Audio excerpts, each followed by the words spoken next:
Hi everyone, my name is Eliza. Welcome back to Eliza's Bookshelf.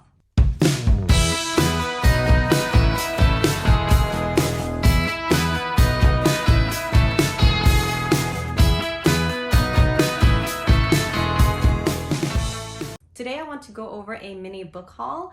I actually got 6 books from a bet that I won with my husband. I bet him $100 that he will keep changing his mind on the car he wants. And so it was kind of like a joking bet at first, but when he changed his mind again to another car that he wanted, I was like, remember when I bet you $100? And I'm not even sure that I said $100. I just threw out a random price there. And he actually went along with it, and then he gave me my $100. And so I promptly went to the bookstore and I bought 6 books. I spent $100.43, which is pretty good. So I wanted to go over my mini book haul today with the 6 books that I bought.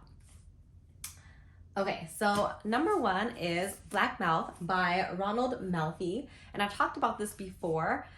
It is a horror thriller book, kind of gives me the Stephen King's It vibes. It's about this group of friends who, when they were younger, I guess they met this strange guy who taught them dark magic, and with that magic they did something terrible. And because of that bad traumatic event, they all ran away from their childhood home. Decades later, something is calling them back to their childhood home, and they're all kind of meeting together. So if that doesn't remind you of Stephen King's It, then I think you need to watch It or read It, because that sounds exactly alike. I just think I want to give a story like that a try, because Stephen King's It actually terrified me and I'm wondering if this is gonna scare me too. Riveting, bloody, and cosmic. This novel will tear you apart. Oh my gosh, I'm excited. It is a modern day Algernon Blackwood. So it doesn't seem as long as Stephen King's It, so I'll probably get through this quicker. But yeah, that's number 1. Number 2 and 3 are part of like Nordic noir type of sub-genre. So if you don't know, Nordic noir or Scandinavian noir is a subset of like crime thriller, crime fiction that takes place in the Scandinavian countries or the Nordic countries. There's Denmark, Sweden, and Norway, and then sometimes they include Iceland and Finland. But it's very dark, very gritty, very violent, and most of the times it follows like a police investigator who is following the crime. Some famous examples are Joe Nesbo's The Snowman that was made into a movie. What else? Oh, Girl with a Dragon Tattoo. Those are some famous examples of Nordic noir type of crime thrillers. I love the sub-genre so much, and I got 2 books in that genre.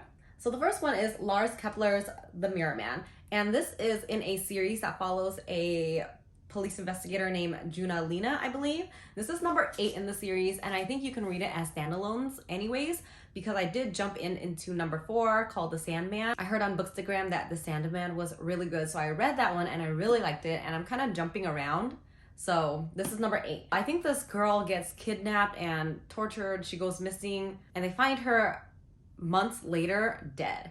And other instances kind of like this crops up, so they figure out that they're dealing with a serial killer. So this detective, Juna Lina, has to figure out who the serial killer is and catch them, basically. But I love it. I kind of love their books because, and I say their because this is actually a writer duo. I believe they're a married couple.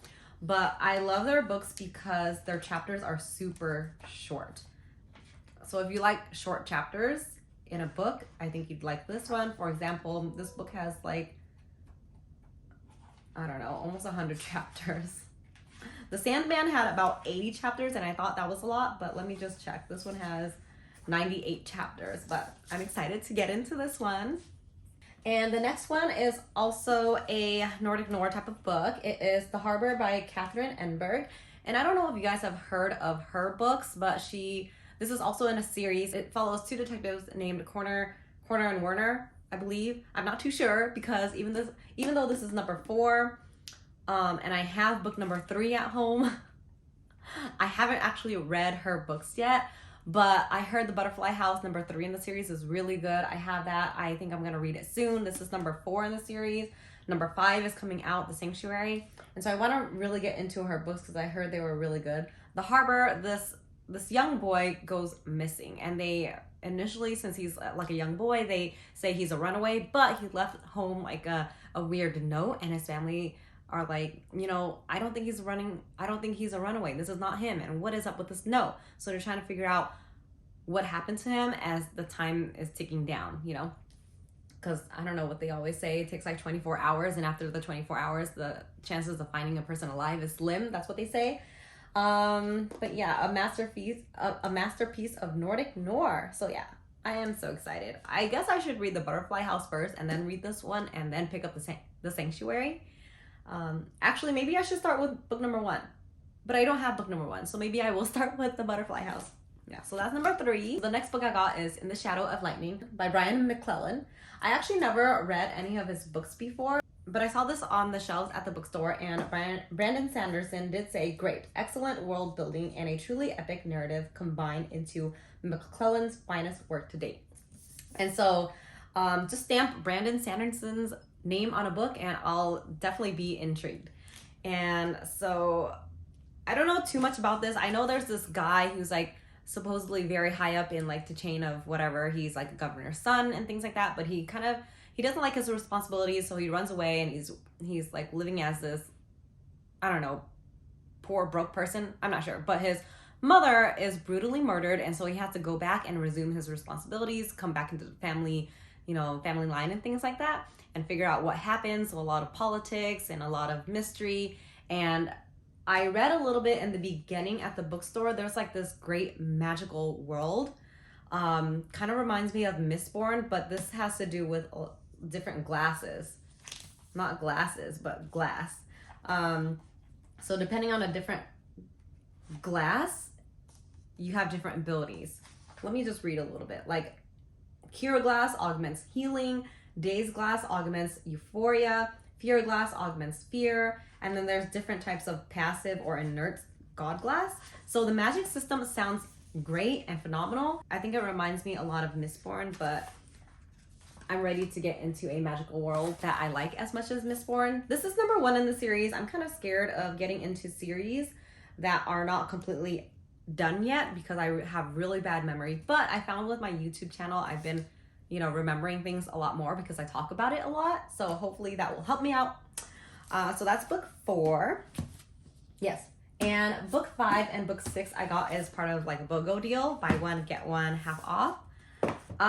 Number 5 is Maggie Moves On, and it's by Lucy Score. And I read Lucy Score's other book, Things We Never Got Over, and I really did not like it.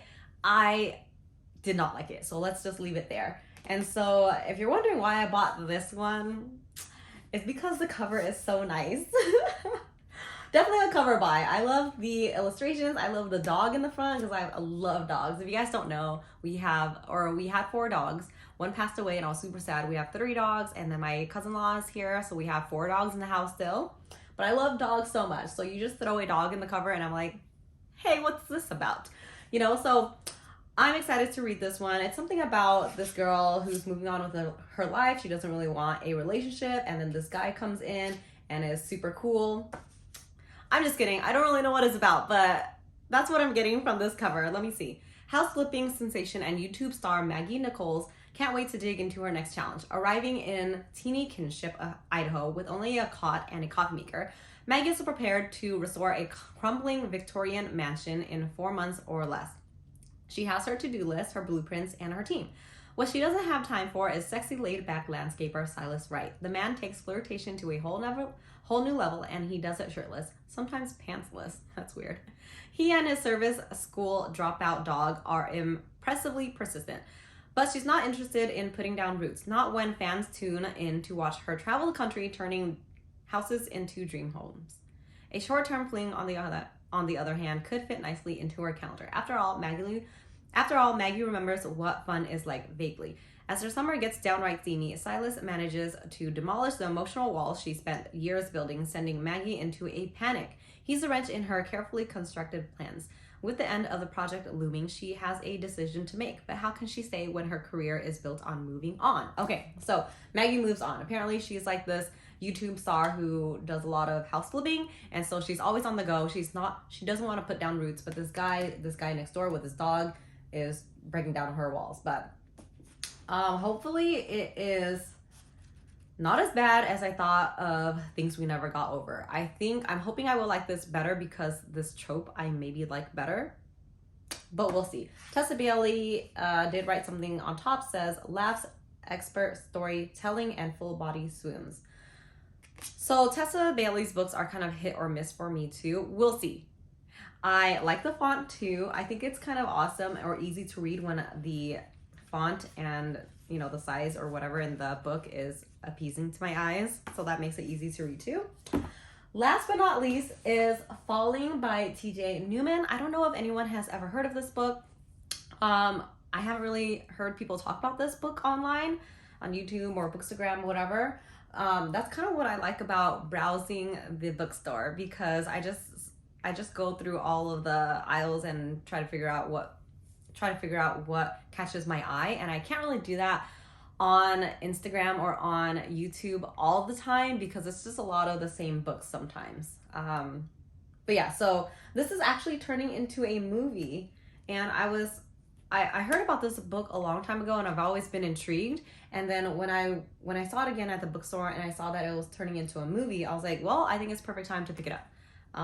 Actually, yeah, soon to be a major motion picture from Universal Studios. So, I mean, Universal Pictures. So it's basically about this plane ride, and I don't know if you guys like those type of movies or those type of books. What is that movie with that one actress? One of my favorite actresses, but she's on a plane and this guy sits down next to her and it's like, you have to tell me what to do or else I'm gonna hurt your family at home. I forgot. I'll look it up and I'll put the picture here or something like that, but I loved that movie. This is kind of the same thing, but with a pilot. So there's the plane, everyone's on the plane, they're already in the air, and the pilot gets a message that his or her family is kidnapped, and they're gonna hurt his or her family unless you kill everyone on board. And so that's the premise of this book. It sounds super interesting and thrilling, and it sounds like something that you would just fly through. And again, I love the font in this book. But yeah, so that is my 6th book. So overall, we have like a thriller book, we have a romance book, we have a fantasy book, we have 2 Nordic noir crime fiction books, and we have a horror book. I'm so excited. I think this is a good mix of books. But yeah, this is all due to my husband and his inability to decide on what card to get. So thank you, husband. Yeah, I hope you enjoyed this mini book haul. I wanted to do a mini book haul and not just save it to the end of my month book haul, because it's just gonna get too much and too many books to talk about, because I already got one from Book of the Month. I already got 2 other books because things are wild on BookTube and I'm easily influenced. But yeah, so mini book haul. Hope you guys enjoyed it. Thank you again for tuning in. I'll see you guys next time. Bye.